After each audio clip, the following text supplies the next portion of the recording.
Welcome back, everyone. While crime is rampant across the country, leaders like New York City Mayor Eric Adams are partying it up at the Met Gala at the Metropolitan Museum of Art in New York City. He has the audacity to ruin what looks like a jacket James Brown would wear by defiling it with the phrase, "End gun violence" on the back of it. How about you get your DA to start prosecuting crimes in New York to end all of the violence, Mr. Mayor? Especially with these statistics. Robberies in his city are up 47% this year. Grand larceny up 54%, rape up 15%. The left's beloved hate crimes are up a whopping 76%, and that is mostly blacks attacking Asians. But the media doesn't want you to know anything about that. And across the country, it's the same situation.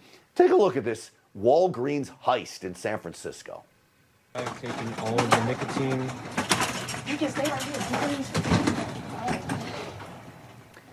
They have no fear of being caught or even chased. If they did, they would not attempt this wearing flip-flops. You understand that's what they were wearing there? Flip-flops. That is not great getaway footwear, but they don't have to get away from anybody or any cops, so why not just head in there with your slides on? Well, joining me now is the host of the Michael Savage Show podcast and author of Our Fight for America. Our good friend Dr. Michael Savage is here. Dr. Savage, first off, Eric Adams, what do you make of his End Gun Violence jacket? Hi, Grant. He's a fashion dummy as mayor. I liked him when he ran. I figured an African-American cop would have a chance to rein in the insane crime. Instead, the man is just a showman. This is the Kardashianization, I call it.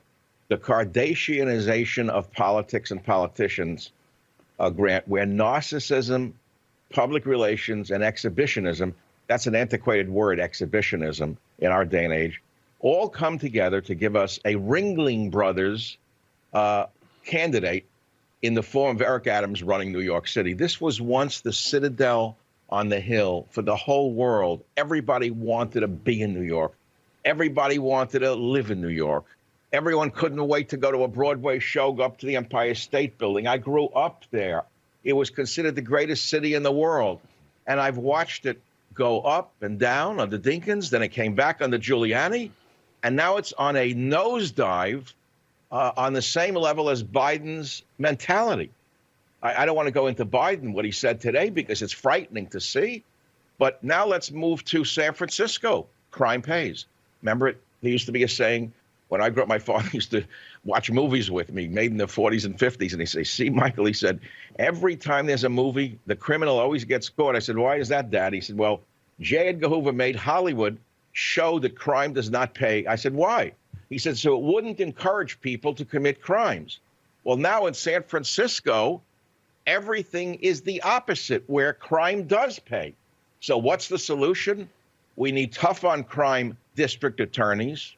We need Soros's money out of district attorney races. They're illegally distorting what the people want.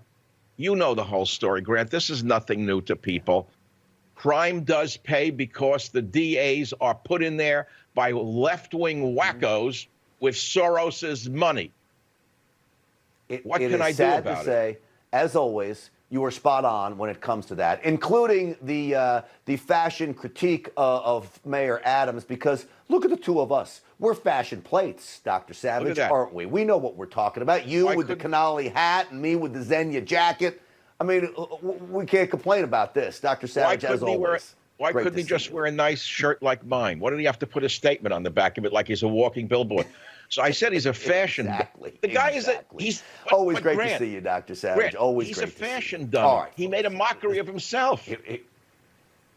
He absolutely did. Thank you, sir, as always.